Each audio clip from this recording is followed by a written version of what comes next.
Programang ito ay rated SPG. Striktong patnubay at gabay ng magulang ang kailangan. Maaaring may masiselang tema, lengguwahe, karahasan, sexual, horror o droga na hindi angkop sa mga bata. Mga kapamilya, malalaman na nga ni Tanggol ang tunay na pakay sa kanya ni Olga o mas kilala niyang Beng dahil sa maririnig ni Bubbles ang pag-uusap ni Balatukan at Olga.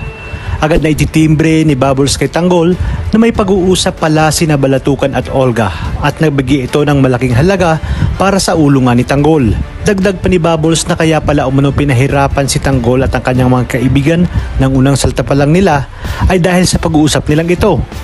Habang si Olga naman ay sapilitan ng dumalaw sa bilibid dahil sa kanyang kagustuhang tapusin si Tanggol. Agad namang nakalabas ng Bartolina si Tanggol dahil pinaniwalaan nga ni Chief Espinas ang ginawang pagtatakip ni Bubbles sa kung ano talaga ang dahilan kung bakit hindi kaagad sila nakabalik ng selda. Dahil sa mga nalaman ni Tanggol ay mas lalong titindi ang kanyang hinala kay Olga na siya nga rin nadatnan niya sa mansyon ng mga Montenegro.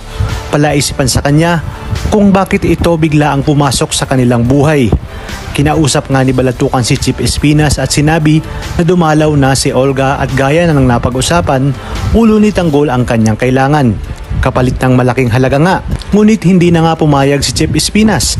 Aniya, handa niyang ibalik ang paunang bayad nito dahil di hamak naman umano na mas malaki na ang naiakyat na pera ni Tanggol sa kanila at mas dadami pa ito kung mananatili sa kanila si Tanggol.